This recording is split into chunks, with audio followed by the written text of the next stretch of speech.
following developing news tonight in Lancaster, where pop star Aaron Carter has died at the age of 34. Yeah, the troubled performer grew up in the limelight, but he was in and out of rehab several times in his short life. I'm anti-establishment, so I can never be the establishment. You know what I mean? Like, even if I'm at the Diddy party, I'm there to tell. You see what I'm saying? Like, I'm there to see who the is in here and what do y'all get from being in here.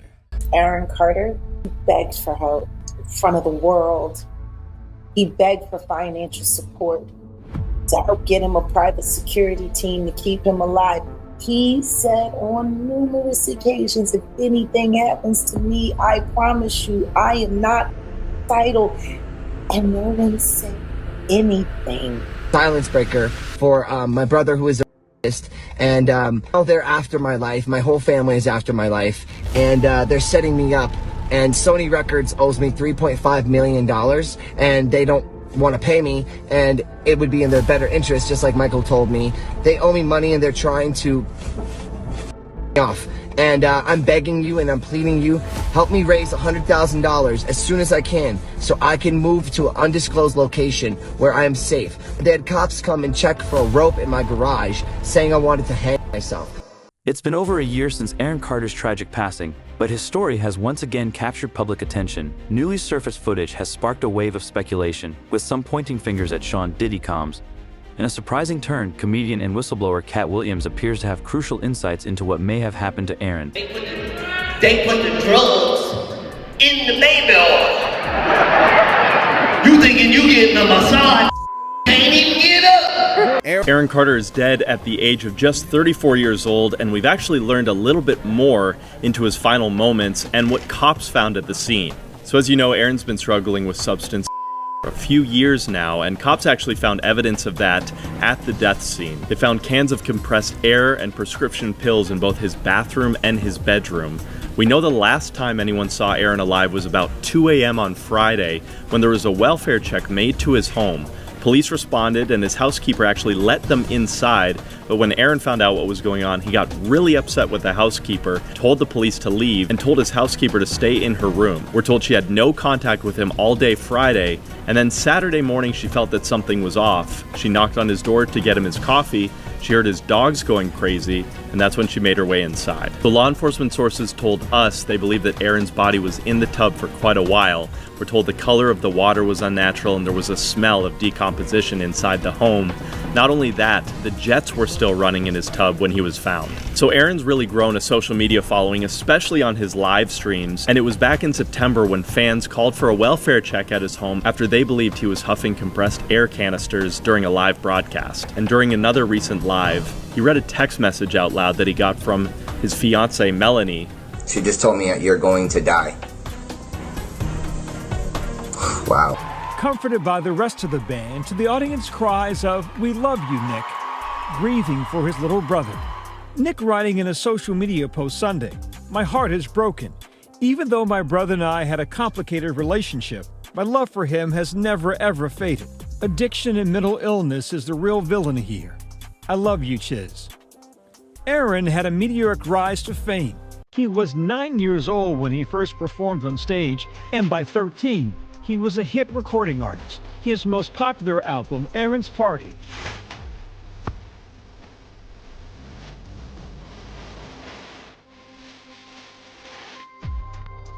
peaking to number 4 on the Billboard 200 list, selling more than 3 million copies. This guest star stint on Lizzie McGuire in 2001, ratifying his first crush status for a tween nation. Merry Christmas, Lizzie McGuire. Lizzie McGuire's Hilary Duff once dated Aaron, taking to Instagram, addressing Aaron directly with compassion, writing, "I'm deeply sorry that life was so hard for you and that you had to struggle in front of the whole world. Boy, did my teenage self love you deeply." The actor and singer's death coming after years of deep-rooted personal and professional turmoil. Aaron told me in 2011, "I love being a performer and entertaining, and when I can't do that, my world is in shambles. It doesn't work for me." Over the years, Aaron dealing with bankruptcy and family strife. What do you think the price of fame was for your family? Self-destructing. Like a tornado just came through our house and family got tossed everywhere.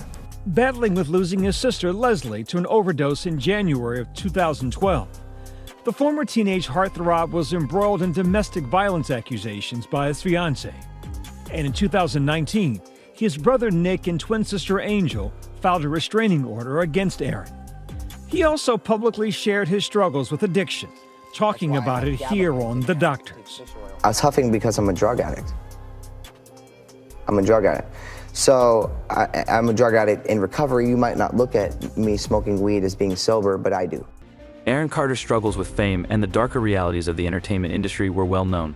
Unlike Justin Bieber, who managed to navigate the harsh challenges of Hollywood stardom, Aaron found himself overwhelmed by the immense pressures of fame. The relentless demands of the industry, combined with his personal struggles, left him vulnerable.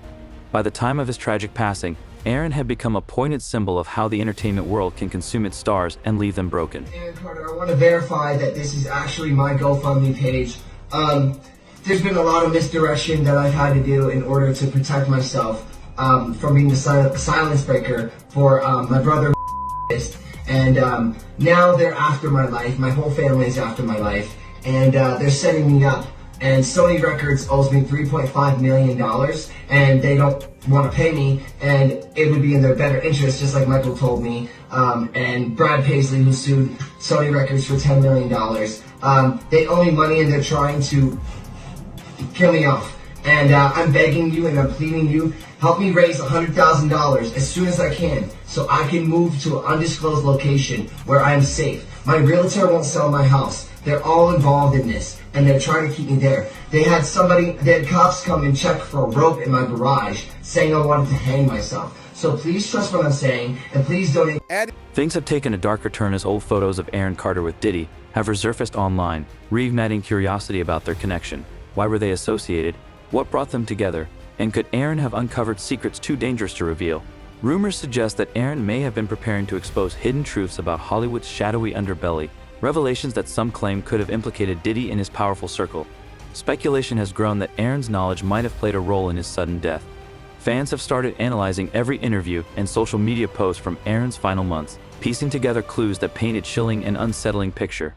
Aaron Carter's cause of death is revealed. According to online records obtained by E! News, the Los Angeles County Medical Examiner coroner determines that the singer died in November due to drowning. Secondary causes were listed as the effects of alprazolam, which is sold under the brand Xanax, and difluoroethane, a compressed gas. His death was ruled an accident. TMZ says that the full coroner's report states Aaron became, quote, incapacitated while in the bathtub due to the effects of substances and drowned. On November 5th, the singer's rep confirmed his passing to E! News in a statement, saying it is with deepest regret to report Aaron Carter was found unresponsive this AM in his home in Palmdale, California. That same day, the LA Sheriff's Department told E! News in a press release that deputies responded to a 911 call from a residence at approximately 11 a.m. According to the release, the informant on the call, a house sitter, stated she found a male unresponsive in the bathtub. Shortly after the deputies arrived, fire department personnel arrived and pronounced the male deceased at the scene. A Lancaster Sheriff's Office spokesperson confirmed to E! News that officers arrived at Aaron's home but offered no further details. Aaron, who was the younger brother of Backstreet Boys member Nick Carter, was a former child star in his own right. He rose to fame at age 9 in 1997 with the pop hit Crush on You, a cover of a song by the Jets. He went on to tour as an opening act for the Backstreet Boys as well as Britney Spears before headlining his own concerts. I definitely want to be just as big as the Backstreet Boys or just as big as Britney, but not really in the sense of being big. Just having a good time and succeeding in my life and fulfilling my goals is all that really matters. No money, nothing really matters about anything. He released 5 studio albums and famously dated actress Hilary Duff for several years. Following his death, she spoke out on Instagram saying, "For Aaron, I'm deeply sorry that life was so hard for you and that you had to struggle in front of the whole world. You had a charm that was absolutely effervescent. Boy, did my teenage self love you deeply. Sending love to your family at this time. Rest easy." Aaron's brother Nick also paid tribute to him, telling fans, "Even though my brother and I have had a complicated relationship, my love for him has never ever faded. I will miss my brother more than anyone will ever know." Did friends and family try to intervene at all, especially near the end? I don't think so. Why not? To be honest, when I got there, the day the incident happened, there was no friends was there. I was really surprised. It was just me and Melanie families, you know, a few people. But people I used to see him every day in his house, on his FaceTime, nobody was there. That's why it's kind of concerning me. What happened? What was going on the day before? Like, we need to find out. I mean, not me, but the police will find out. But there is something just... What do you think happened? I personally think he was on medication and he fallen asleep in a bathtub, and that's what happened. That's what I personally think, but we don't know until we find out the real, you know. And you said you saw aerosol cans in the bathroom, correct? So there could have been that going on also? Yes. When was the last time you spoke to Aaron? Well, we've been messaging on Instagram and text message like days before, but last time he FaceTimed me from Santa Monica. He was at the dentist's office. So he said, "Come down here, I'm doing root canal. And it's very painful. I want you to hold my hand." I said, "I can't do it," and I had some plans, you know, I had to go to work. I said, "I'll come see you tomorrow." And I couldn't go see him because I think he was traveling after that. He's doing some kind of touring, small concerts in different states. There had been concern where fans had been reaching out saying, "Hey, stop him from doing these drugs and stop him from doing the huffing." Had you seen that? Yes, of course. And did you ask him about that? Yes, we had a conversation together and he said, "What do you want me to do?" I said, "Can we please check you into rehab? You do have the insurance, Melanie told me. We can get you to the rehab." And he said, "Is that what you want me to do?" I said, "Well, I want you to do it for you than for me, because I don't want to see you like this." He goes, "Okay, I'll do it. Just give me a week and I'll do it. Give me 2 weeks and I'll do it." And it never happened. Why don't you think he wanted to go to rehab?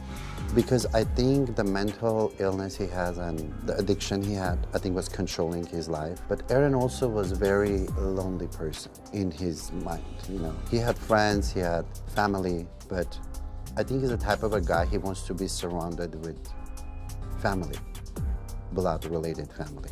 He loved his son, you know, he loved kids. And in a point he said, "Can you be the godfather of my son?" I said, "Of course I will be the godfather." But I think he was giving too much, but he was very lonely in his own mind. He wanted to be hugged, he wanted to be loved, but one person can't give all that, you know. I think we needed more people there, but those people not there, they were not there. I think they gave up on him. Do you think his family gave up on him? I think they give up on him, and with all the respect to his family, and I saw the video yesterday, his brother, Nick, was crying. Of course, it's emotional. His blood, his brother. Of course, he's hurting a lot, but I don't think he should have ever give up on Aaron. Adding to the intrigue, whispers from Hollywood insiders suggest that the FBI might be revisiting Aaron Carter's case in light of Diddy's recent arrest. While the official cause of death was attributed to an overdose linked to substance abuse and mental health challenges, many fans remain unconvinced, questioning the validity of the official narrative. Aaron Carter's mom has made a pretty remarkable decision. She has decided she wants the world to see the death scene, where the bathroom where Aaron was found dead. And the reason for this is she is calling out the police and feels like they did not do a proper investigation here, because she is certainly insinuating that there may have been foul play involved in Aaron Carter's death. We're gonna bring her on, but before we do, I just want to make something really clear. The police have said it was not foul play. They have not identified anybody as a person of interest, a suspect, anything like that. The operating theory is he was huffing and he overdid it and died in the bathtub. So that's the operating theory. She has a different point of view. Right. The photos that she has released show the bathtub. It shows the floor around the bathtub, and there are things that she sees there or doesn't see in these images that that make her suspicious. And she wanted to make sure that Aaron's death remains something that people are talking about. And I think she's insinuating she wants people to put pressure on the police to do a thorough investigation. So joining us now to talk about why she put these out is Jane Carter, Aaron's mom. Jane, welcome to TMZ Live. Thank you so much.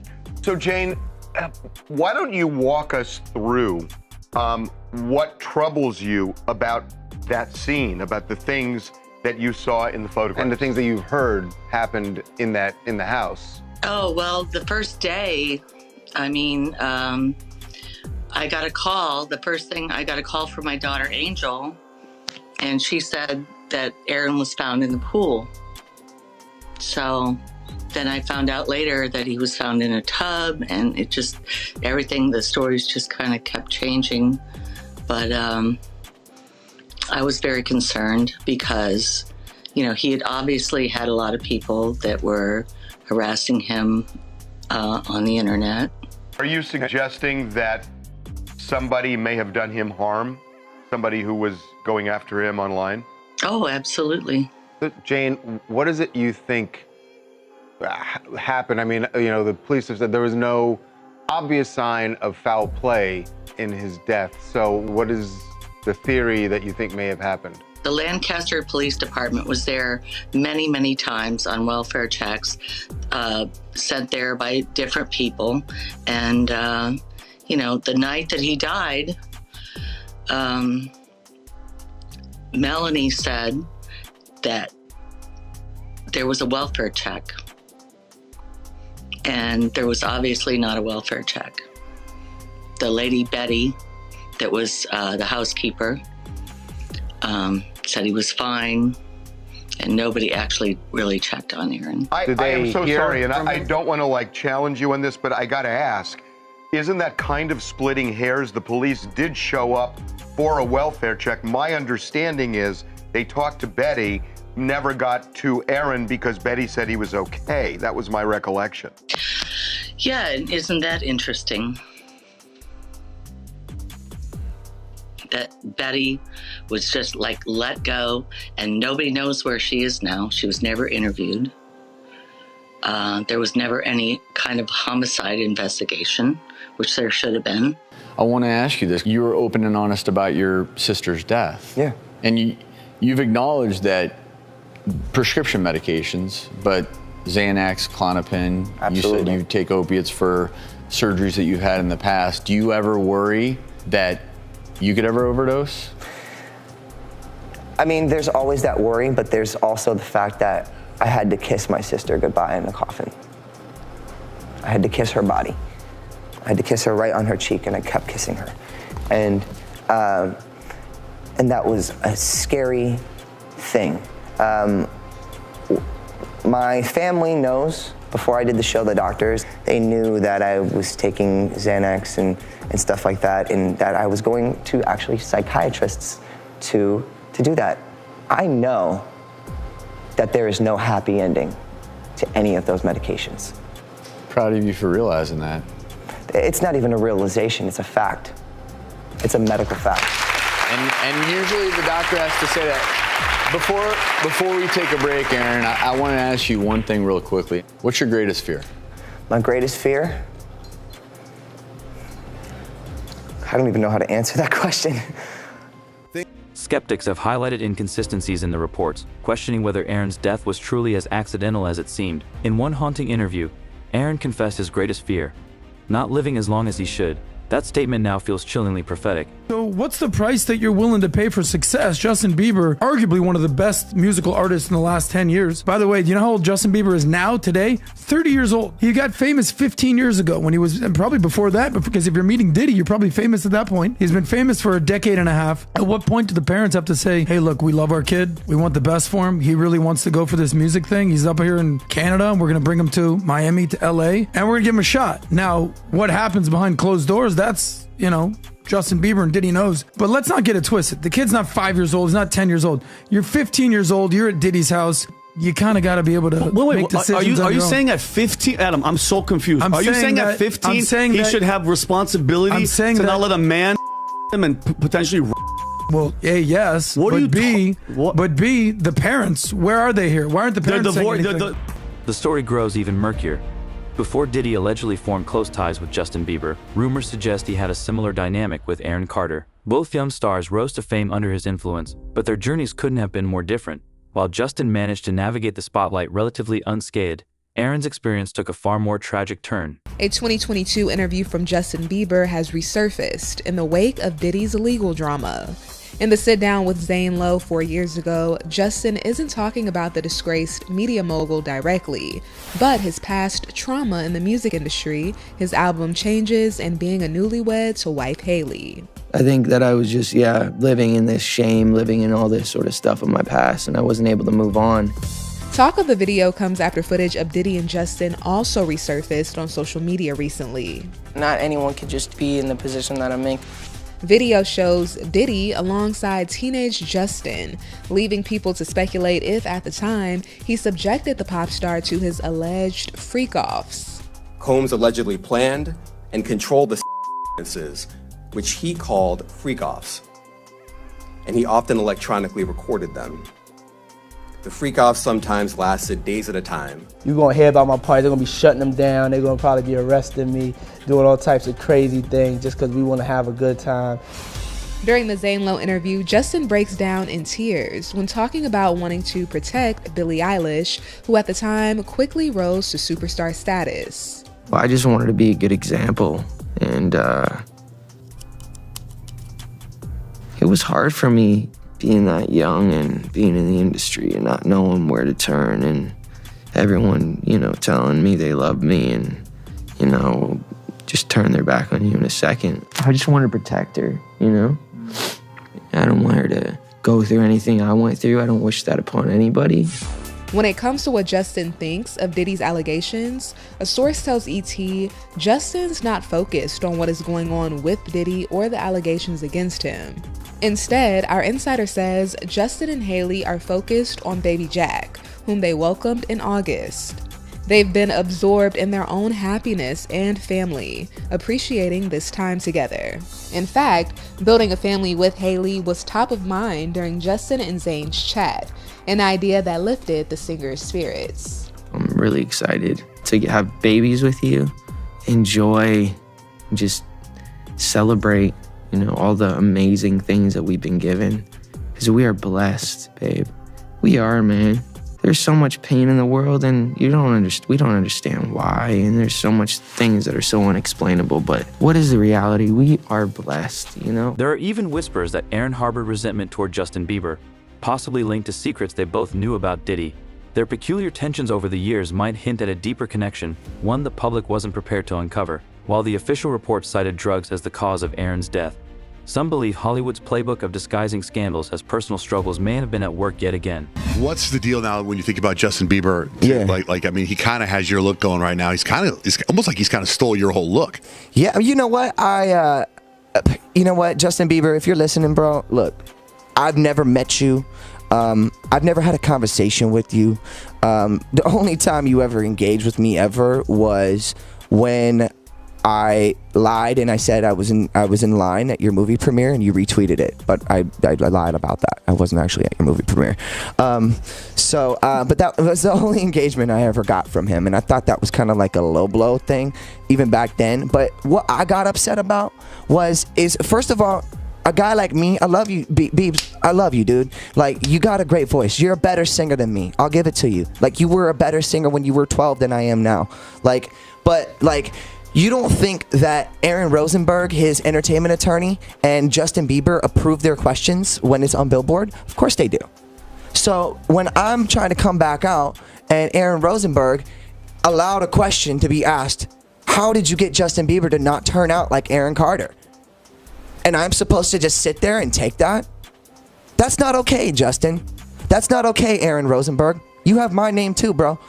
That's not okay. I didn't like that. I thought that was you're kicking me. It's like kicking a handicapped person.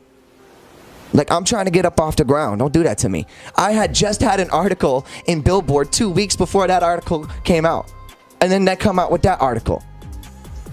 Boy, do you see the monopolization and the boycott? Yeah, but think about your life. Think about your life, too. You get the jacket from Michael Jackson. You get the question about Bieber. Like, you know, and it's like, it's almost like... But I don't have any problems with Justin. But how do you respond to what Justin said? How did Justin... Justin didn't say anything. It was his entertainment attorney. So what did his entertainment attorney say about you in the article? I didn't even read that part. I looked at the question. What? What are you upset about? Just the question? What did that turn out like? It's like the disrespect, the fact that, like, I get what you're saying. Do you see what I'm saying? You're saying they get the list of questions before they even ask them. For them to even it's insinuating that he ended up in a not great place, right? You didn't see the question. How did you get Justin Bieber to stop throwing eggs at people's houses? You didn't see that, right? Because it was approved. If somebody asked Justin Bieber, if someone said, Justin Bieber, how do you handle radio personalities that are like douchebags like John Jay, Van Ness? I'd be like, oh my God, you see this question? I'm in an article about Justin Bieber. They call me a douchebag. I'd be all excited. Like, you don't look at it that way. The thing is like Justin and I have had parallel type of lifestyles. The difference is I started at a lot younger than he did. And, and I lost it all. And, his comeback came from 2 years. I'm coming back from like 12 years of being gone, dude. And doesn't that question, even that question existing, insinuate that there's no coming back for you? Exactly. That you're already gone. Thank you. Like, you can lose it all, and you were kind of trying to be a mentor, and then he got like kind of nasty with you. Yeah, Justin Bieber and I, we have a very peculiar relationship. Like, he hit me up on Instagram, and he was like, oh, come over and hang out to my house. And I was like, actually, no, you can come over to mine. I got four-wheelers, and so I'm not trying to just sit around and look at artwork. Come over to my house. I got four-wheelers, ATXs, and bikes, and we can go ride around and actually, have some fun, And then... When was that? That was, a year ago. Okay. So, and then there was an incident when he was being a little dickhead. I told him on Twitter, I said, if I see you, I'm going to punch you in your face. So... How long ago was that? Maybe 6-7 years ago. I don't know, something like that. Like, he was doing... So you guys are cool now? No, we're not cool. We're not. No, we're not. He invited you over a year ago. I'm his competitor, man. But a year ago he asked you to come over. Yeah, and I said no. And so, when's the last time you talked to him since then? I don't really have anything to say to Justin Bieber. Yeah. He Scooter Braun. It was very interesting because when I released my Love album, I did a Billboard article, and then the next day, after I hadn't been out with music for 10 years, Aaron Rosenberg, Justin Bieber's entertainment attorney, was asked a question. Of course, he approves all the questions. You know how it goes. How did you get Justin Bieber to not turn out like Aaron Carter?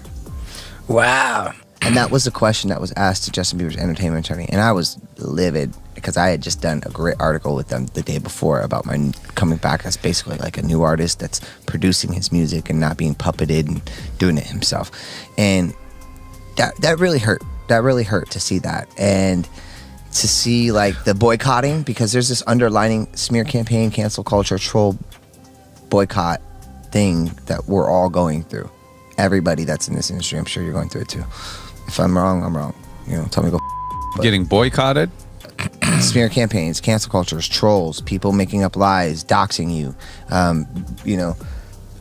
Now that I've started to really just get my life together, it's like I feel like people are trying to bring me back down to where I was before, and I'm not that person anymore. I'm engaged. I'm about to have a baby on the way.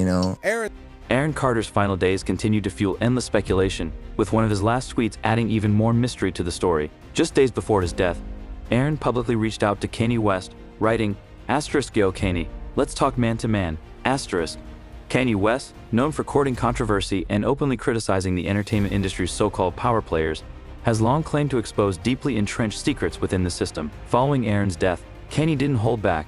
In a series of explosive interviews and social media posts, he shifted his focus to a surprising figure, celebrity trainer Harley Pasternak. According to Kanye, Pasternak isn't just a fitness trainer for Hollywood's elite. He's allegedly connected to a shadowy network that thrives on control and manipulation. Kanye has even claimed that Pasternak, who has worked with some of the biggest names in the industry, is tied to the same powerful forces that, in Kanye's words, tried to take him out.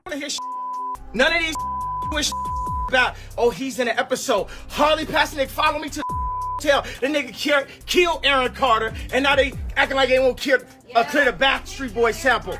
You get what I'm saying? Harley Pasternak, Pusha, your trainer. Harley Pasternak, Jay-Z. You get what I'm saying?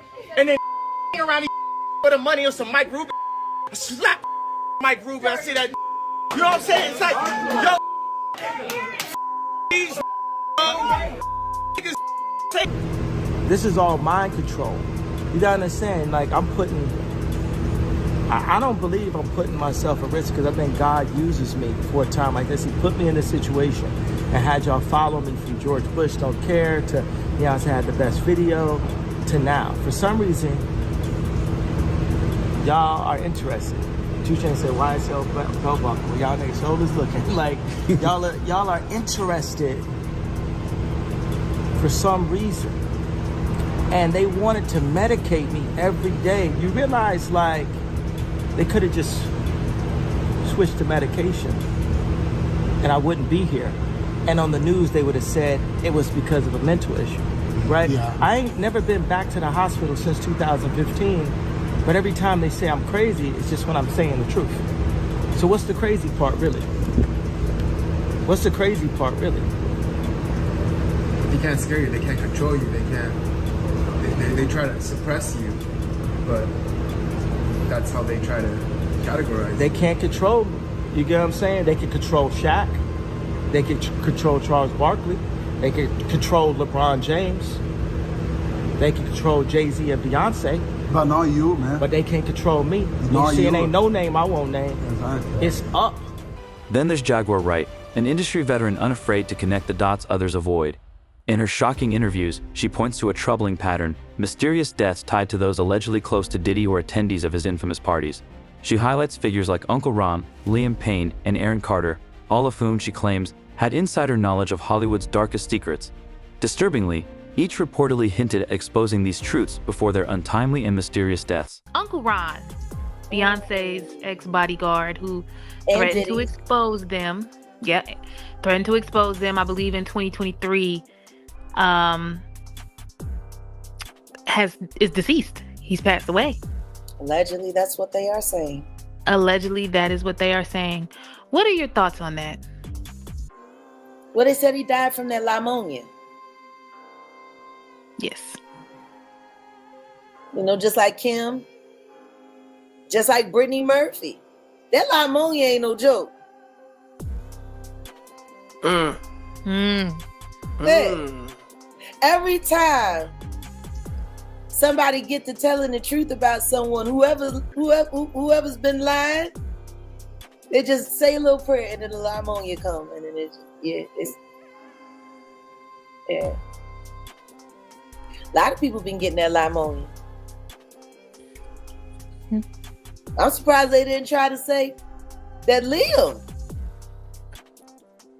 got that pneumonia, but you know, he went over that balcony. But the thing is, they say he went on his own. But there's 2 other things that I considered as I speculate. And this is all my speculation. None of this is true yet. But what if somebody told him he had to jump off? Man. What if he would have rather jumped and be out? Right. You know? Or maybe imminent danger was there. And it's that alleged was that only escape. Right. It's alleged that he had Tootsie. No, that's not alleged. That is a fact. There, Rook. It was found in his system in his autopsy. That's not alleged. That's crazy. The Tootsie, Yep. Jack, Liam Payne, his fall. There's a lot of alleged things they're saying that happened. On multiple levels, his fall. There's a lot of speculations. personal life, right, health. What is his ties to Diddy? I mean, all of those kids from that era, even the British bands, they all partied with Diddy. I'm just...